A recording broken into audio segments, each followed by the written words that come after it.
ഇതെങ്ങനെയുണ്ടെന്ന് പറ. എനിക്കൊട്ടും ഇഷ്ടമായിട്ടില്ല. അല്ലേ നിനക്ക് ആരെയാ ഇഷ്ടാവുക? ഈ എന്നെ പോലും നീ ഇഷ്ടപ്പെട്ടിട്ടല്ലോ കല്യാണം കഴിച്ചേ. നിന്നോട് ചോദിച്ചാൽ എന്നെ പറഞ്ഞാൽ മതിയല്ലോ. അല്ലെങ്കിൽ തന്നെ നിന്റെ ഇഷ്ടം നോക്കിയിരുന്നാ ദേവുവിന്റെ ഇഷ്ടമല്ലോ നോക്കണ്ടേ? ദേവു, ഇതെങ്ങനെയുണ്ട്?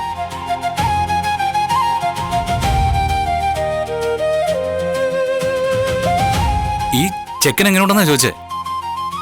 ഞങ്ങൾക്ക് 3 പേർക്ക് ഇഷ്ടമായി. നിനക്ക് ഇഷ്ടമെങ്കിൽ പറ.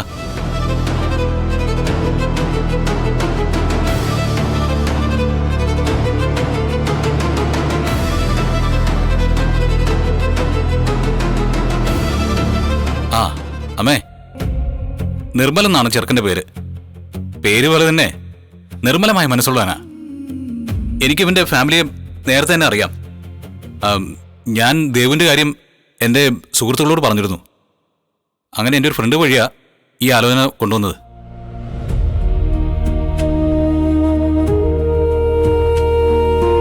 ഞാൻ അവരോട് സംസാരിച്ചിരുന്നു.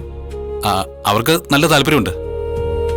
ഈ ചെറുക്കൻ തമിഴ്നാട്ടിലെ വലിയ ടെക്സ്റ്റൈൽ കമ്പനിയിൽ സൂപ്പർവൈസറാ.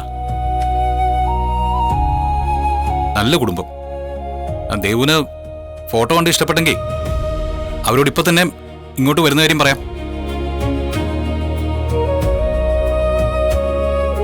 ചെറുക്കനിപ്പോ നാട്ടിൽ ലീവിന് വന്നിട്ടുണ്ട്. എന്തു പറഞ്ഞാലും രണ്ടുപേരും പരസ്പരം നേരിട്ട് കാണണമല്ലോ. അതാണല്ലോ അതിന്റെ ഒരു രീതിയൊക്കെ. ഫോട്ടോ കണ്ടാ ദേവിന് ഇഷ്ടാവുമെന്ന് എനിക്ക് നന്നായിട്ട് അറിയായിരുന്നു. അവരിങ്ങോട്ട് വരുമ്പോ നീ ഇവിടെ വേണ്ടേ രേവതി? അതുകൊണ്ടാ നിന്നെ കൂട്ടിക്കൊണ്ടു വന്നേ.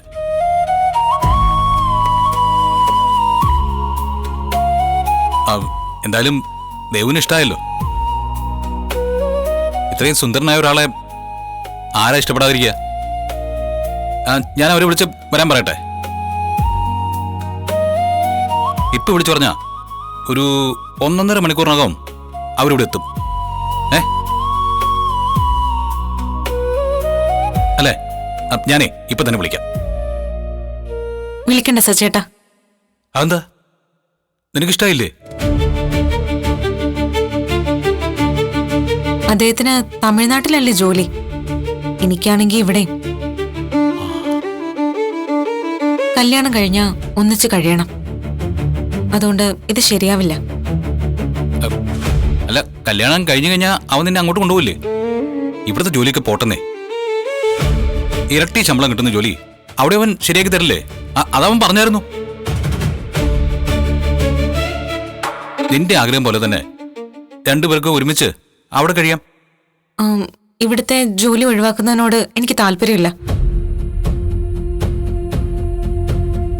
എന്തായാലും നിങ്ങളെയൊക്കെ കണ്ട് ഈ നാട്ടിൽ കഴിയുന്നതിന്റെ ഒരു സുഖം അത് വേറെ തന്നെയല്ലേ?